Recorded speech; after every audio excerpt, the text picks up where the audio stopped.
Radio Anthropocène. À l'écoute du changement global. Bonjour à toutes et à tous, je suis Clara Lyonnais-Voutaz en direct de Radio Anthropocène et je suis ravie de vous retrouver pour le 3e épisode de La chèvre et le chou. Lors des émissions précédentes, nous nous sommes intéressés aux espaces végétalisés en ville et à la biodiversité dans les cimetières en évoquant la faune et la flore au sens large dans ces espaces. Et aujourd'hui, nous allons nous focaliser sur les insectes, qui sont souvent des animaux oubliés ou mis de côté au profit d'espèces qui peuvent paraître plus sympathiques ou plus médiatiques. Et comme nous sommes le 14 février, nous allons parler de ces espèces au prisme de l'amour, pour se demander comment se passe la reproduction chez nos amis à petites pattes. Alors cet après-midi, pour animer et présenter cette émission, je suis accompagnée d'Héloïse Belay et de Mathieu Coumoul. Bonjour à tous les deux. Bonjour. Bonjour. Et aujourd'hui, nous avons la chance de recevoir Nicolas Anderson, qui est biologiste, éthologue et designer, et qui fait partie, entre autres, du collectif Zoépolis. Bonjour Nicolas. Bonjour. Merci beaucoup d'être avec nous aujourd'hui pour cette émission. Alors, merci de m'accueillir. Bonjour Nicolas. Peut-être pour commencer, est-ce que vous pourriez vous présenter? Donc, comme le disait Clara, vous faites partie, entre autres, du collectif Zoépolis, mais aussi d'autres, d'après ce que j'ai pu comprendre. Est-ce que vous pourriez nous parler aussi de ces collectifs, de ce qu'ils font et de vous, ce que vous faites également? Ça marche, bien sûr. Bonjour à tous. Moi, je suis biologiste éthologue, donc une formation en sciences du comportement. Et ensuite, je me suis formé au design. Et à partir de là, j'ai toujours essayé de mêler les questions biologiques avec mon approche de designer et comment on pouvait questionner l'approche de conception pour la désanthropocentrer. On conçoit beaucoup des objets ou des espaces ou des services pour des humains. Et qu'est-ce que ça fait de penser aussi pour d'autres espèces? Parce qu'on n'habite pas seul le monde, on cohabite. Et donc, du coup, c'est un peu là-dessus que je travaille. Et du coup, je fais ça au collectif Zoépolis, qui est spécialisé justement sur ces questions-là de désanthropocentrer le design. Et dans d'autres collectifs, comme le collectif Tama, que j'ai cofondé il y a quelques années, où là, on se spécialise sur des manière de modéliser les systèmes de relations entre humains et leur milieu, donc avec aussi des non-humains. Et de ton côté, Mathieu, tu as pu rencontrer différents spécialistes pour récolter des informations et des anecdotes pour notre émission du jour. Donc, est-ce que cette thématique intéresse les spécialistes ? Alors, c'est une thématique qui les intéresse systématiquement. En revanche, ils n'ont pas tous les mêmes états de connaissance en fait, sur le sujet. À chaque fois, c'est des personnes qui sont très chevronnées sur leur sujet, mais la reproduction, dans certains cas, c'est un peu flou pour certains, mais c'est assez intéressant de discuter de ça en tout cas. Et alors moi, j'ai une première question, donc peut-être plutôt pour Mathieu. J'ai récemment vu passer une vidéo qui parlait justement de la reproduction chez les libellules et les demoiselles. Et elle montrait entre autres que le mâle était parfois plutôt possessif et pouvait rester accroché très longtemps à la femelle pour être sûr qu'elle soit fécondée par lui et par lui seul. Et du coup, je me demandais, est-ce que c'est une info? Est-ce que c'est une intox? Est-ce que tu pourrais m'en dire un peu plus sur la reproduction des odonates en général? En général, les odonates, donc les libellules et les demoiselles, ce sont les mâles sont assez territoriaux en fait. Ils vont défendre un territoire et ils vont même faire des petites balades en fait à la recherche d'autres territoires à conquérir, etc. Pour autant, il y a un petit peu un côté poétique, je trouve, chez les libellules et les demoiselles, mais en réalité, l'accouplement, c'est vrai qu'il peut être potentiellement assez violent. Puisqu'en fait, le mâle va attraper la femelle derrière la tête avec ses cerques, donc c'est des espèces de petites pinces qu'il a au bout de l'abdomen, et ils vont se reproduire à l'aide, en formant un espèce de tandem, un cœur. Et c'est assez compliqué parce que les organes sexuels des libellules sont situés en fait sous l'abdomen. Donc ils font quelque chose d'un petit peu particulier que j'aurais du mal à expliquer juste avec des paroles. En revanche, le mâle est tellement territorial que dans certains cas, en fait, il va utiliser sur le bout de son abdomen comme une espèce de cuillère et il va racler en fait le sperme précédemment déposé par d'autres mâles pour être sûr en fait que ce soit son sperme à lui qui soit utilisé. Pour autant, on a quand même notamment les Calopteryx qui sont des petites demoiselles très jolies aux couleurs un peu bleu métallique. Là, en fait, le mâle va être très précautionneux et la femelle, en fait, suivant le comportement qu'elle va adopter, le mâle va savoir si oui ou non il peut s'accoupler avec elle. Si elle écarte un petit peu les ailes en battant légèrement, il sait que c'est le moment et il peut y aller dans ce cas-là.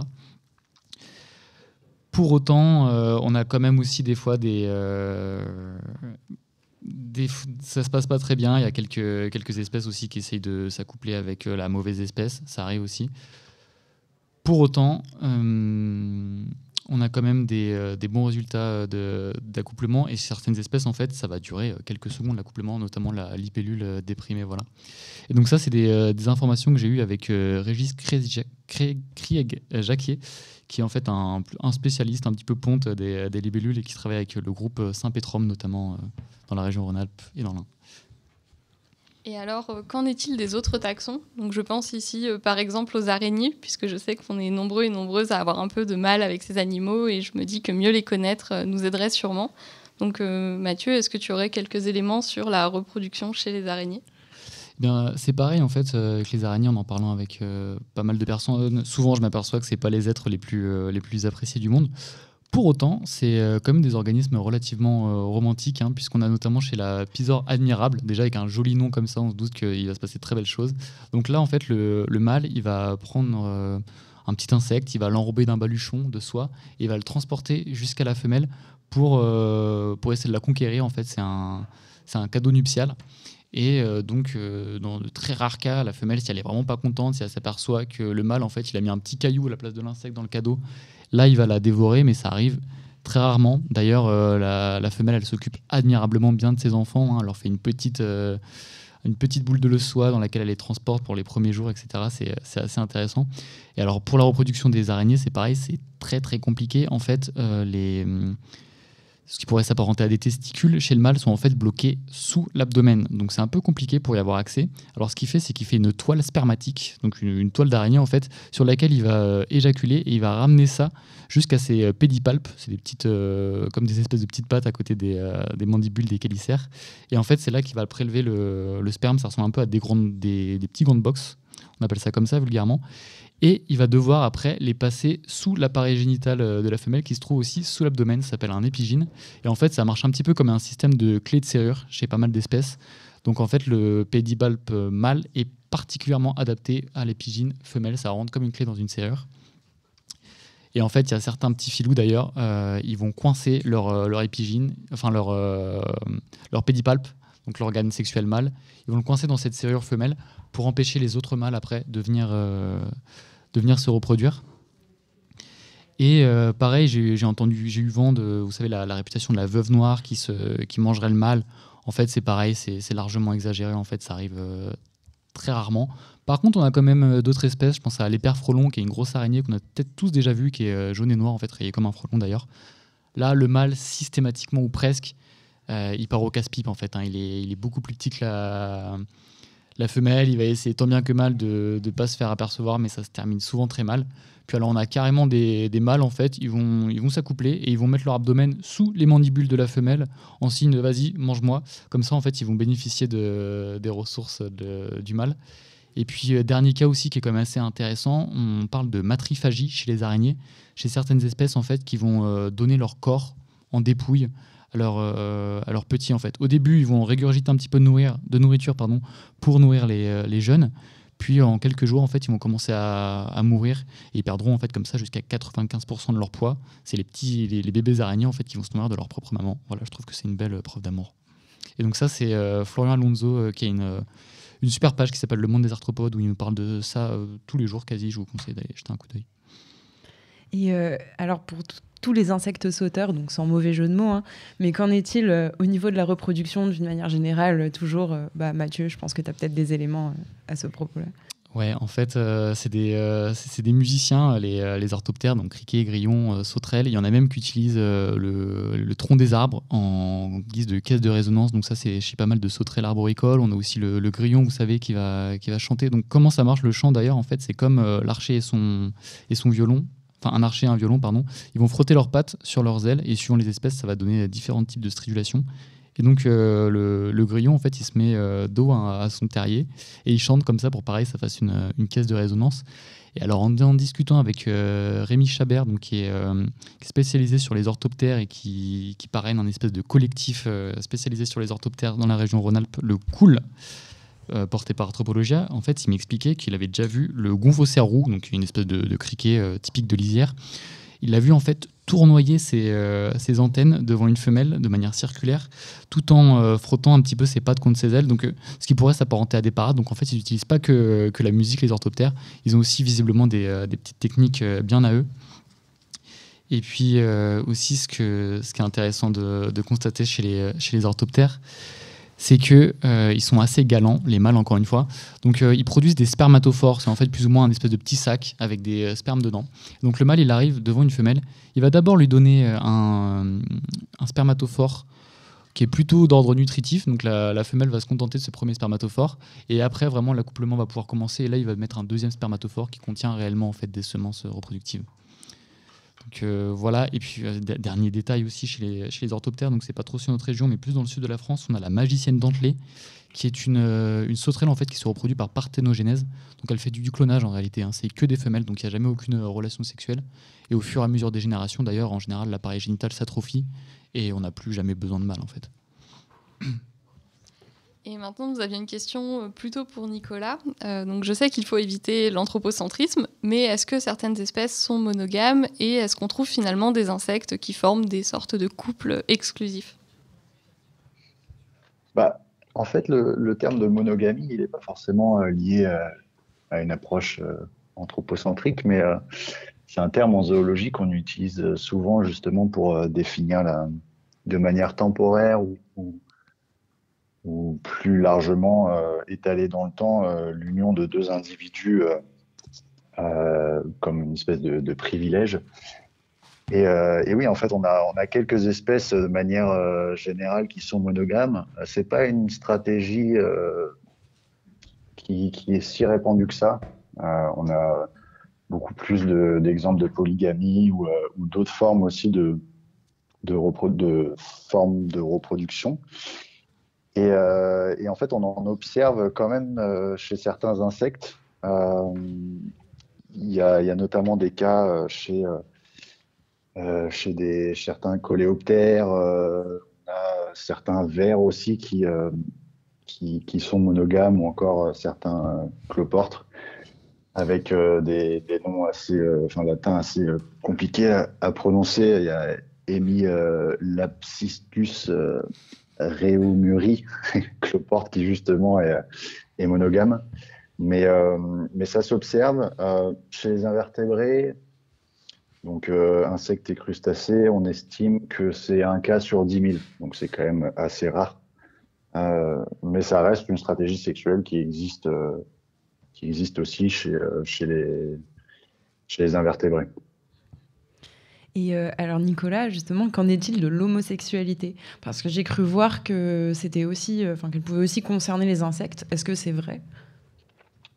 Alors, tout à fait. En effet, il y a pas mal de cas. Alors, c'est pas quelque chose qui est très répandu, mais je ferais peut-être référence à une étude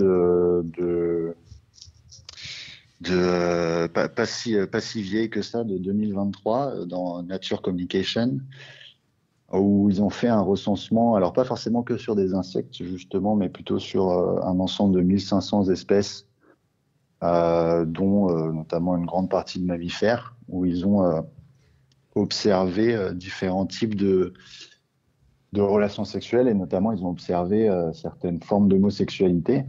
Et c'est assez intéressant à essayer de comprendre comment ils expliquent d'un point de vue évolutif en fait ce comportement, parce que ce serait un comportement qui aurait évolué notamment pour assurer la cohésion et la stabilité dans des groupes sociaux. Donc ça peut être un comportement social en fait, cette manifestation de l'homosexualité. Ça permet suite à des conflits dans le groupe, de pouvoir se réconcilier, de maintenir certaines relations stables. Ça permet aussi de construire des alliances, et ça permet aussi de réduire les conflits intrasexuels, donc par exemple entre deux mâles. Après, il y a beaucoup de cas en fait chez les mammifères justement qui ont été observés.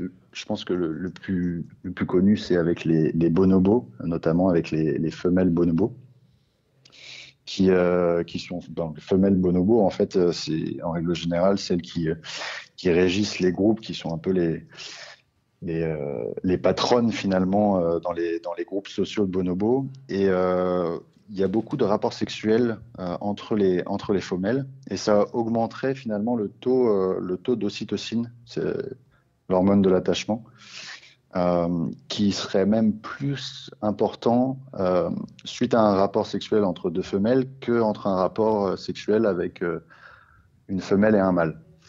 Donc c'est assez intéressant de voir que chez les bonobos, on peut trouver pas mal de vidéos sur Internet pour ceux qui ont envie de voir ce qui est raconté ici. Après, il y a aussi chez les dauphins, on a une forte fréquence où les femelles se caressent entre elles, par les becs, par la nageoire, se stimulent le clitoris mutuellement. Donc l'homosexualité, c'est pas forcément d'ailleurs un acte que de pénétration, hein.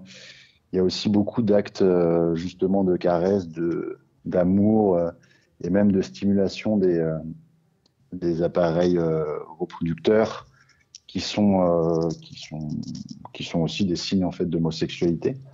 Donc les dauphins, voilà, même seuls en fait, ils utilisent aussi leur environnement pour se stimuler. On a les écureuils, on a les lions, chez les chauves-souris aussi, on retrouve des cas d'homosexualité. En effet, chez les insectes, on retrouve chez certains hameçons qui peuvent, notamment les femelles, qui peuvent copuler, non, les mâles, pardon, qui peuvent copuler entre eux, alors que des femelles sont présentes. Il y a des expériences qui ont démontré ces comportements chez les hameçons. Et puis, je ferais peut-être référence, pour conclure là-dessus, à un travail d'un entomologiste français qui date de 1896, Henri Gadot de Serville, qui racontait déjà à l'époque la perversion chez les coléoptères. C'est comme ça qu'il titrait ses écrits, où il avait justement observé des relations homosexuelles entre des mâles. Donc, c'est vraiment intéressant de voir qu'en fait, ces relations, en fait, elles existent dans la nature chez beaucoup d'espèces. Ça nous amène aussi à nous questionner sur notre propre rapport à l'homosexualité en tant qu'humain. Et c'est quelque chose qui est finalement très présent et qui est même partagé entre différentes espèces. Donc oui, ça existe. Et ça existe sous plein de formes différentes. Et c'est assez intéressant justement de s'intéresser à la question de la sexualité et des rapports sexuels dans le monde animal, parce que ça nous fait prendre pas mal de recul et ça nous permet aussi de nous rendre compte que c'est des rapports sociaux et des mises en relation qui prennent une forme particulière, et que ça fait quand même partie des modes de relation les plus complexes aujourd'hui. Quand on lit certaines études, c'est toujours très complexe et compliqué aussi de pouvoir comprendre pourquoi en fait ces comportements-là ont lieu. Et en fait, on a souvent des causes multiples, en fait, qu'elles soient à la fois sociales et à la fois d'un point de vue uniquement physiologique pour des besoins de reproduction. Donc ça, c'est intéressant de voir l'aspect aussi social de ce thème-là chez les animaux. Et justement, pour poursuivre sur les comportements et la dimension sociale des comportements des insectes, si on essaye d'imaginer les rendez-vous amoureux des animaux en prenant le modèle de ceux des humains, ont-ils des petits rituels avant d'aller en date ? Mathieu, est-ce que tu aurais des éléments à nous apporter ? Eh bien, j'aime tout particulièrement les punaises. Donc voilà, c'est 1350 espèces en France. Et donc, comme vous le savez, c'est des insectes qui ont diverses odeurs multiples et variées. Et il faut savoir en fait qu'au cours d'évolution, certaines odeurs qui étaient de base en fait plutôt défensives, c'est un petit peu transformé en odeurs aphrodisiaques. Donc on a certaines punaises, quand elles s'accouplent entre elles, elles produisent des phéromones qui vont attirer en fait d'autres punaises pour se joindre à la partie, si je puis dire. Et puis, au-delà de ça, on a aussi certaines punaises, par exemple, quand elles sont une femelle adulte qui est vierge, en fait, va émettre une certaine odeur qui vont attirer en fait d'autres d'autres mâles pour immédiatement commencer un processus de reproduction, quoi, si je puis dire. Et quoi d'autre sur les punaises alors on a aussi les gendarmes qui produisent toutes sortes de lubrifiants, les gendarmes, les punaises toujours. Et puis voilà, qu'est-ce que je peux raconter d'autre? On a parlé aussi tout à l'heure des orthoptères qui font de la musique. Ok. Alors, le temps file. Merci à tous les deux pour vos réponses. J'ai peut-être une toute petite question pour terminer. Justement, à l'échelle individuelle, qu'est-ce que nous, on peut faire pour favoriser les lunes de miel de toutes ces espèces? Est-ce que vous auriez des conseils de bonnes pratiques à nous conseiller pour toute personne intéressée? Si on veut juste faire un petit point là sur les espèces qu'on a précédemment citées, en fait, par exemple, j'ai parlé des libellules. Eh bien, c'est un parfait exemple en fait d'espèces qui ont besoin de deux interfaces différentes, à savoir sous l'eau, puisque la forme larvaire est aquatique, et puis après aérien, où les adultes vont potentiellement dormir dans les arbres, vont chasser dans les prairies. Donc, on aura besoin en fait de cette continuité écologique. Et pour accueillir la plupart de ces petites bêtes, en fait, même le plus petit des balcons peut servir de gîte et de couvert pour ces espèces-là. Nico, je ne sais pas si vous avez quelque chose à ajouter.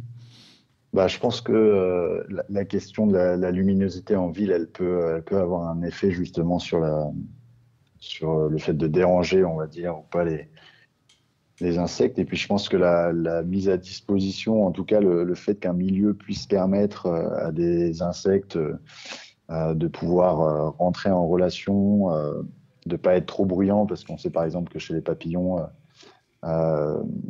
les cris ou l'utilisation de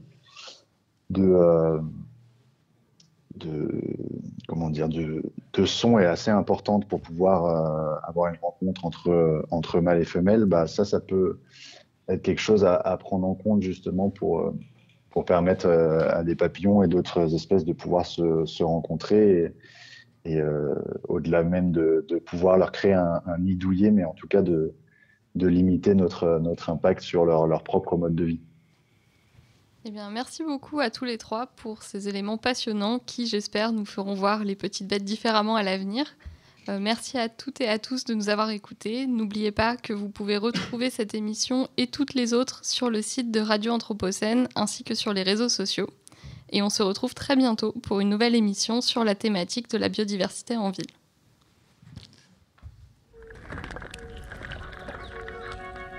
Radio Anthropocène. À l'écoute du changement global.